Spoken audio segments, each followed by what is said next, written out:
Partir. Donc aujourd'hui, nous allons parler du chapitre 16 de l'Évangile selon l'Espiritisme. Le titre « On ne peut servir Dieu et Mammon ».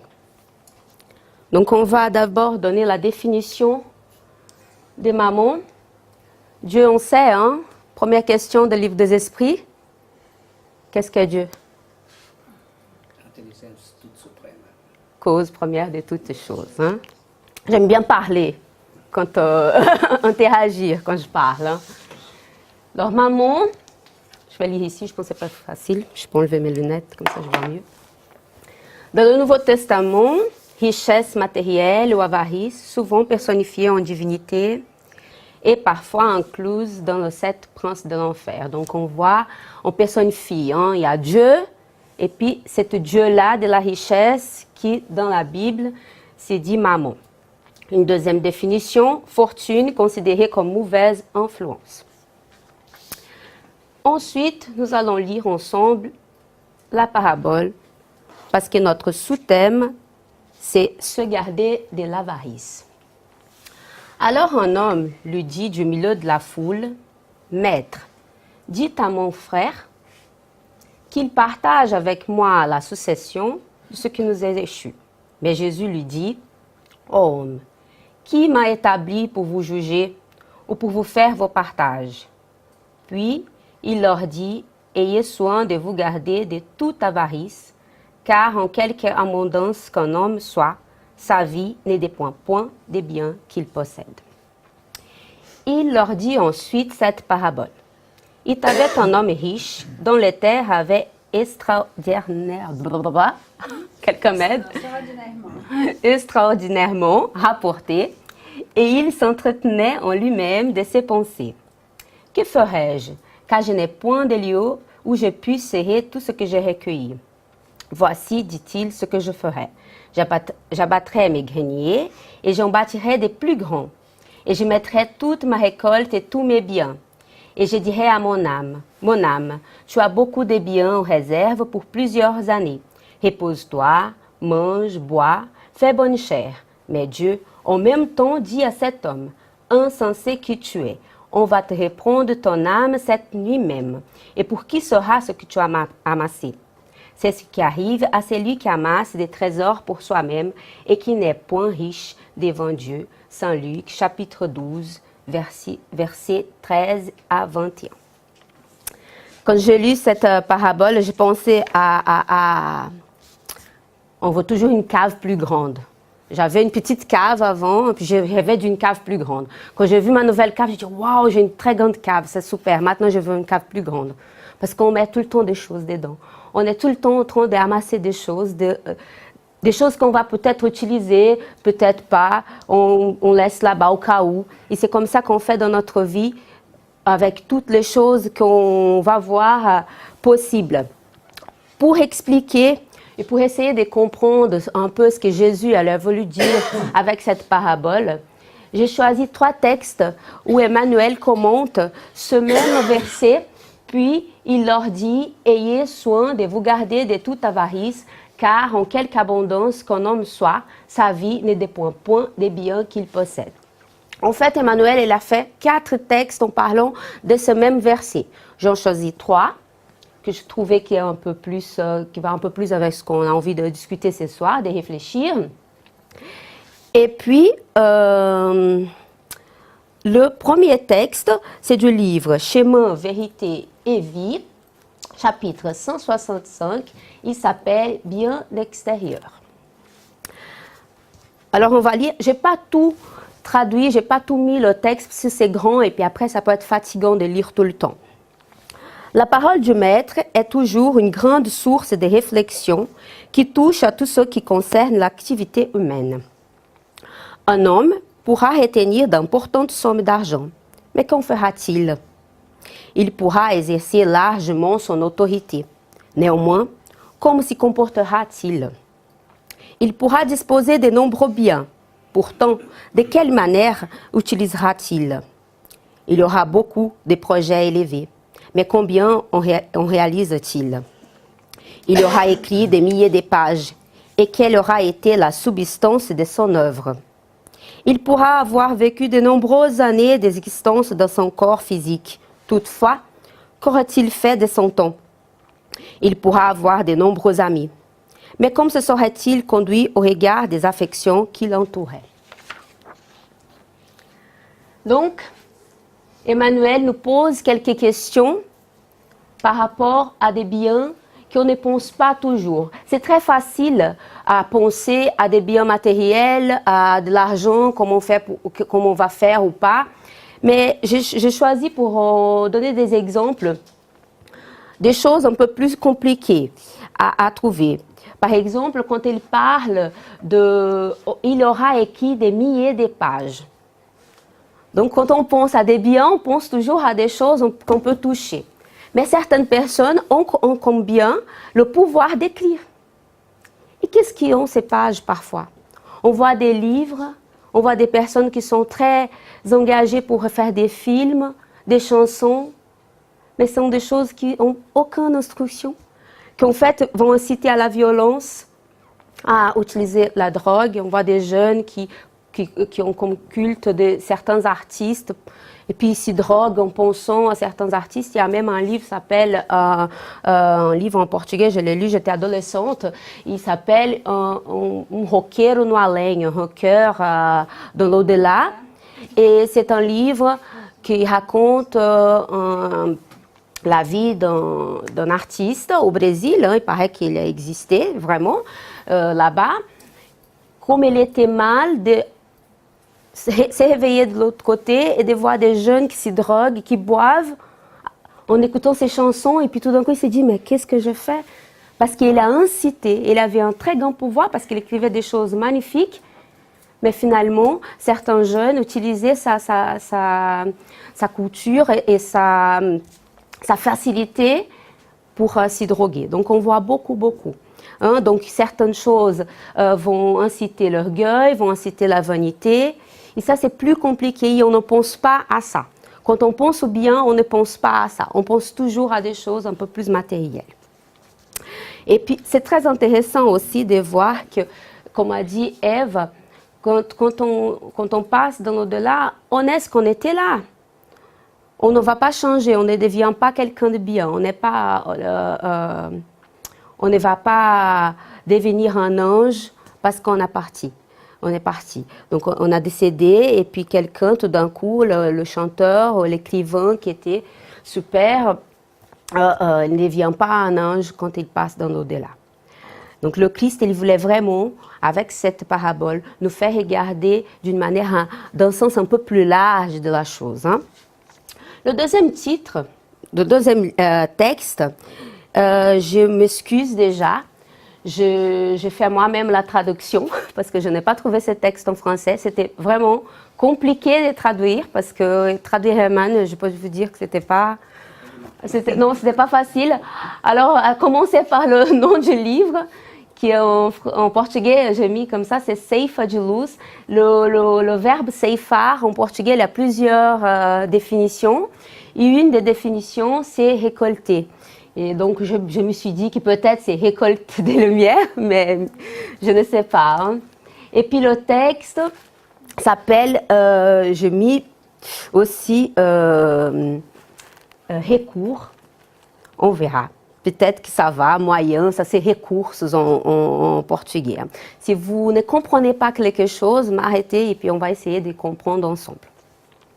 Donc, le texte dit comme ça. Souvent, quand on se réfère à la propriété, on pense immédiatement aux biens et possessions matérielles. Et on se souvient de nos amis qui ont le compromis avec la fortune terrestre, comme s'ils étaient les seuls responsables de l'équilibre du monde. Cependant, en agissant de cette manière, nous glissons inconsciemment dans la fuite face à nos propres devoirs sans que cela nous dispense de nos obligations.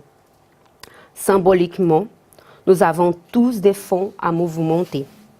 Ainsi, nous sommes tous appelés non seulement à employer notre argent, mais aussi la santé, notre position sociale, notre profession, nos compétences, notre compréhension, notre culture au service des autres. Et puis il nous dit encore qu'on doit être attentif aux plus petites opportunités d'aider dans notre quotidien.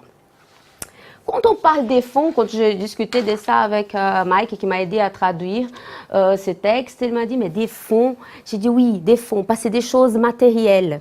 Je ne voyais pas ça. Vous pouvez lire les textes. Je vous invite à lire ces textes en portugais ou en français, comme vous voulez, parce que celui-là, je n'ai pas trouvé. Hein. Ils sont très intéressants, complets. Hein. Et quand on parle des fonds à mouvementer, qui symboliquement nous avons tous quelque chose à mouvementer, ça me fait penser, la semaine passée, Renate nous a parlé de la charité, on a tous quelque chose à donner, on a tous quelque chose à mouvementer. Et qu'est-ce que sont ces choses? Encore une fois, on va s'arrêter à des choses plus difficiles à voir dans notre vie de tous les jours, parce que c'est plus facile à penser à l'appartement, aux voitures, à l'argent, à ce qu'on a dans notre compte en banque, et on ne pense pas à d'autres choses plus difficile parce que c'est plus subtil hein, dans la vie. Alors, je pensais à, par exemple, la santé. Il nous parle nous sommes tous appelés à employer aussi notre santé. Puis on se demande, mais comment la santé? De quelle manière on emploie notre santé? Une des choses que j'ai pensé, c'était la donation de sang. C'est la première chose qui m'est venue. Je me suis dit, ah tiens, on peut donner du sang. Je suis en bonne santé. Je vais là-bas. J'ai pensé à moi parce que j'ai fait ça plusieurs fois quand j'étais à l'université parce qu'ils allaient là-bas, mais une fois que j'étais plus à l'université, je suis plus allée, je me suis plus allée me déplacer pour aller, je sais même pas où c'est l'endroit à Lausanne. Hein. Mais par exemple, certaines personnes peuvent, d'autres pas. Certaines personnes ne veulent pas et on respecte, mais c'est une manière d'utiliser la santé pour le bien des autres.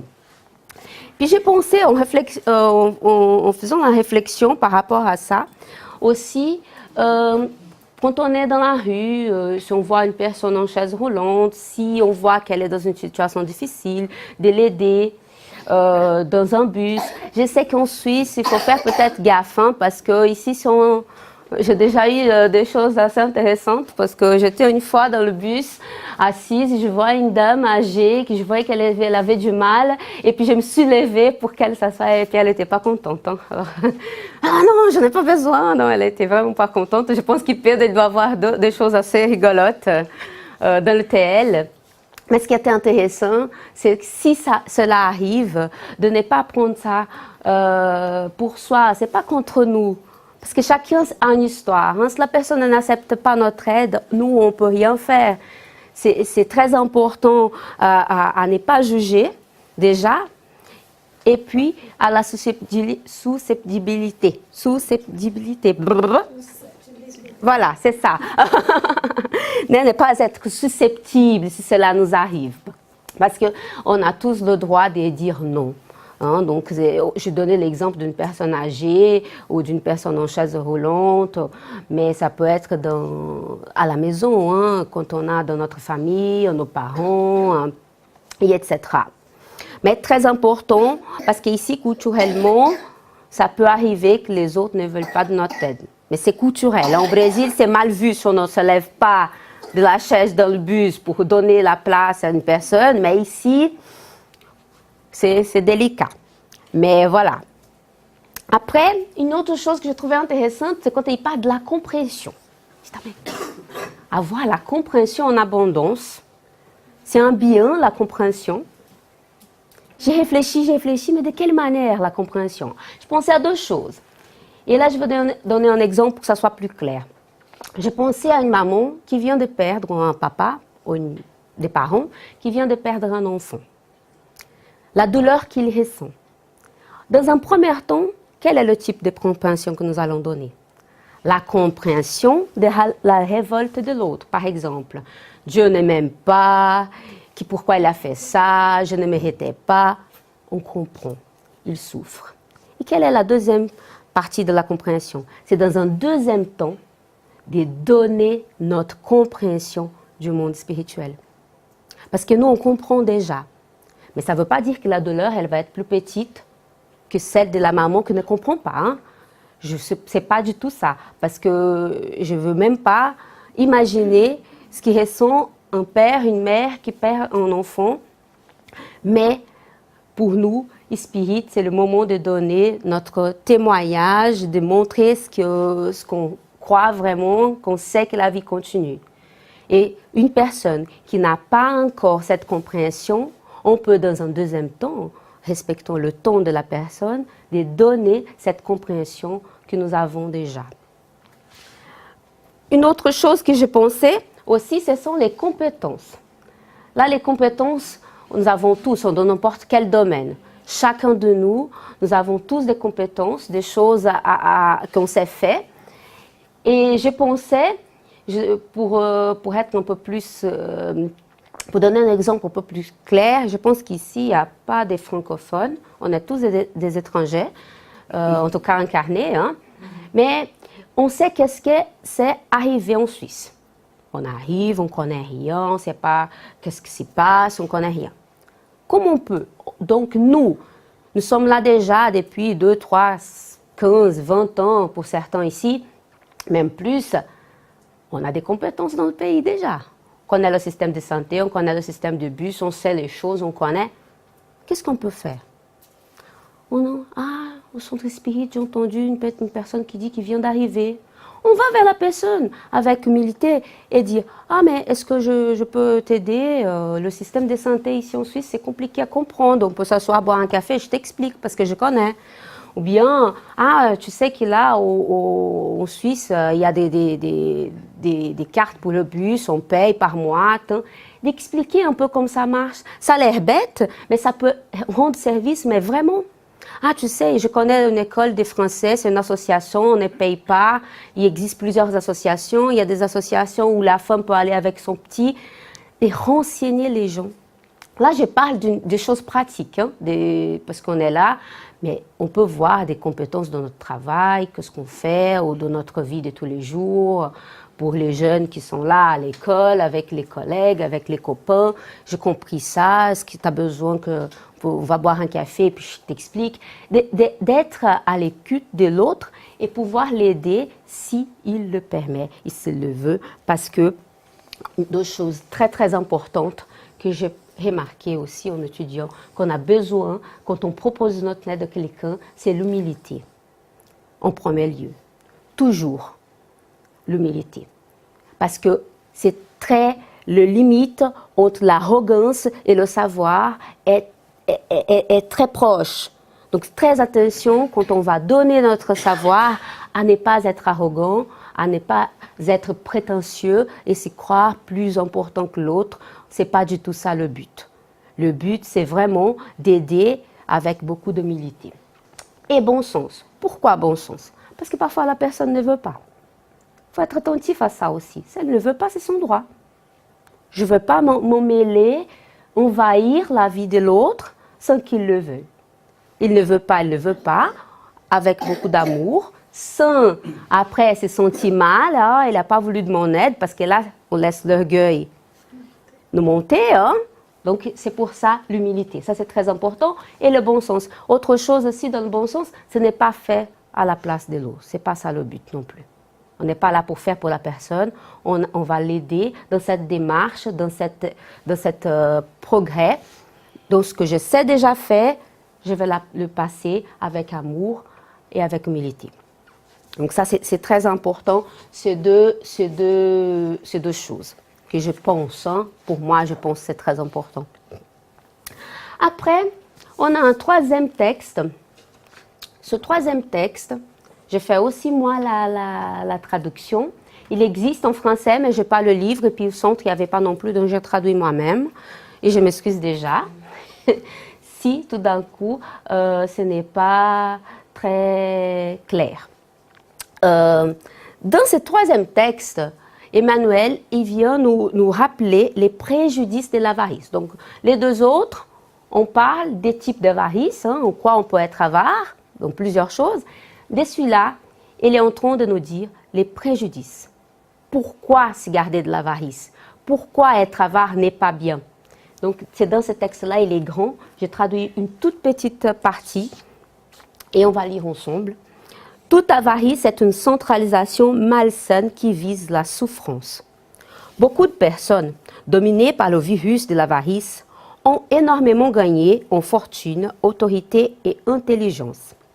Mais à la fin de cette expérience, ont reçu la haine de leur entourage. Ils ont entassé des avantages pour leur propre perte. Ils se sont ruinés, ils ont empoisonné tous ceux avec qui ils ont partagé les tâches de l'existence. C'est très profond. Encore une fois, on part dans l'au-delà, on continue la même chose. Et comme on a vécu, surtout avec les personnes qui ont partagé cette existence avec nous, c'est très important et c'est ça qu'on va apporter de l'autre côté.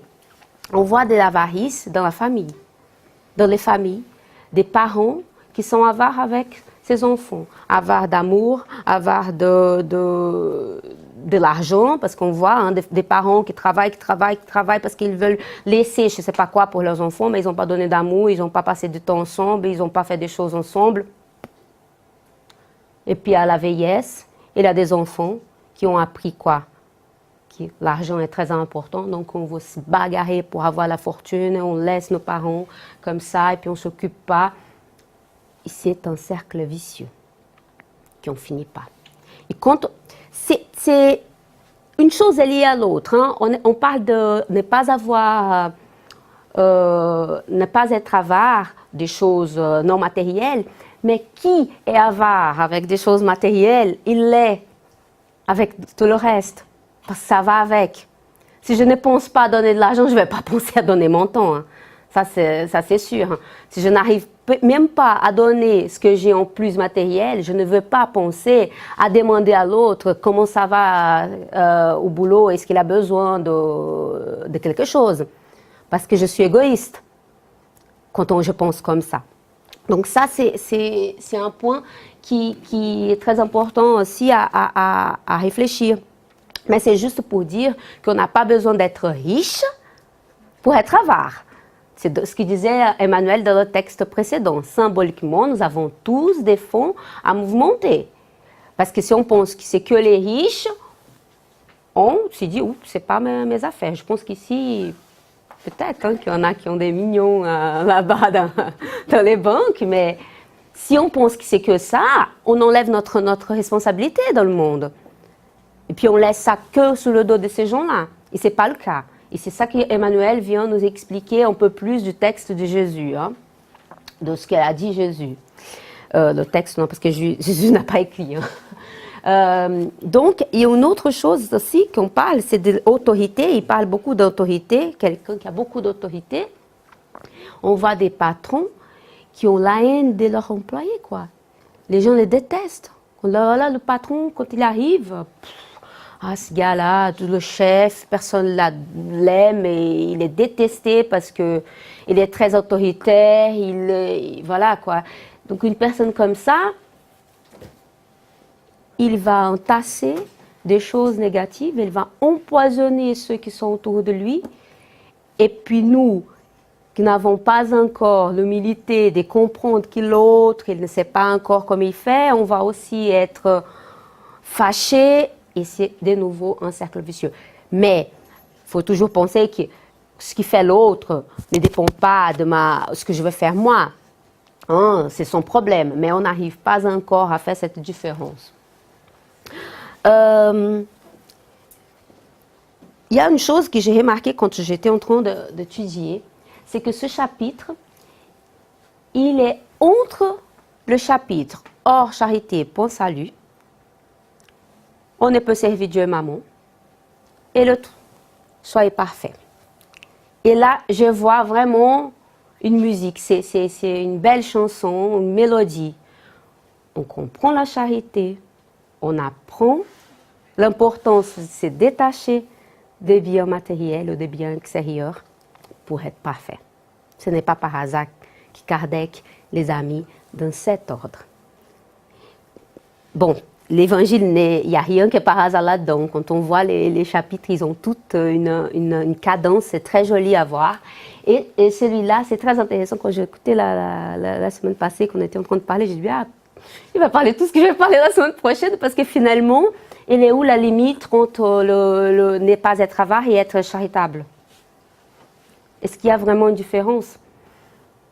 Peut-être, parce que quand on commence à se détacher des biens matériels, Ça ne veut pas vraiment dire on fait ça avec beaucoup d'amour, hein, parce qu'on voit des gens qui envoient... Il y a une différence des mots. Pour séparer, c'est la charité. Puis il y a un autre mot, je suis désolée, j'ai oublié. Je n'ai pas pensé à chercher, mais ce sont des personnes qui font d'aide. Est-ce que quelqu'un sait? Bénévolat? Non, ce n'est pas du bénévolat. Bon, tant pis, hein, mais il y a le fait de donner, ça ne veut pas vraiment dire qu'on est charitable. Hein. Philanthropie, voilà, merci Rosanne, c'est la philanthropie. Donc il y a une différence. Mais je me suis posé la question, pourquoi pas avant? Pourquoi ne pas comprendre donner, après qu'est-ce qu'est la charité, et pour devenir parfait? Pourquoi il a mis ça au milieu? Parce que quand on comprend la charité, on a envie de se détacher. Ah, être charitable, c'est ça. C'est pour ça qu'on doit faire.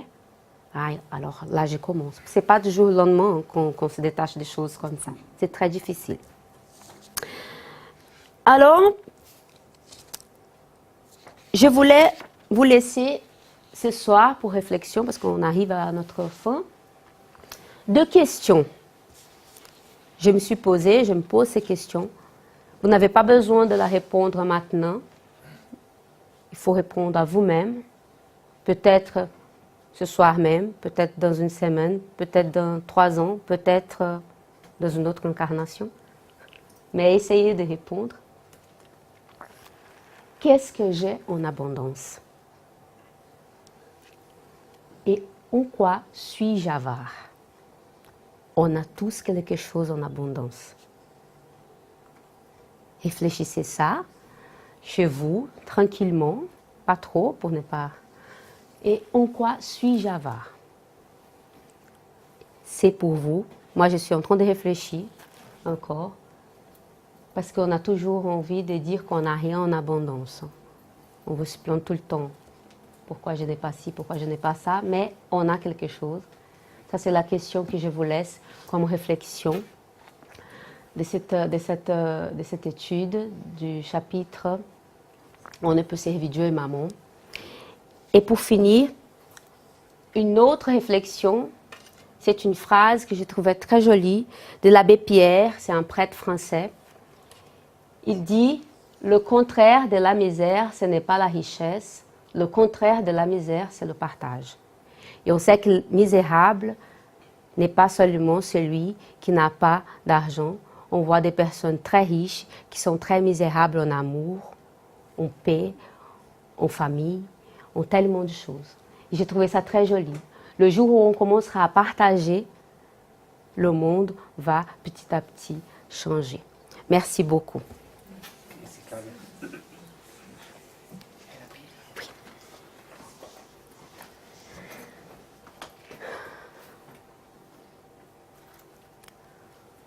Ce soir, nous allons remercier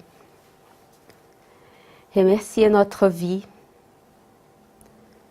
notre existence, pouvoir être là pour réfléchir sur l'évangile de Christ. Nous allons remercier la présence des amis spirituels qui ne nous laissent jamais. Remercier la vie, la santé. Remercier ces pays qui nous accueillent. Remercier la vie de nos parents qui ont été là pour nous, qui nous ont permis d'être là en vie. Remercier parce que parfois nous oublions tout ce que nous avons de bien. Remercier la vie et les douleurs, les difficultés qui nous font avancer, même si parfois, quand on est en train de passer pour la difficulté, on se sent parfois abandonné. Mais Dieu n'oublie personne. Que Jésus, notre maître et guide, nous accompagne dans notre semaine. Qu'ainsi soit-il.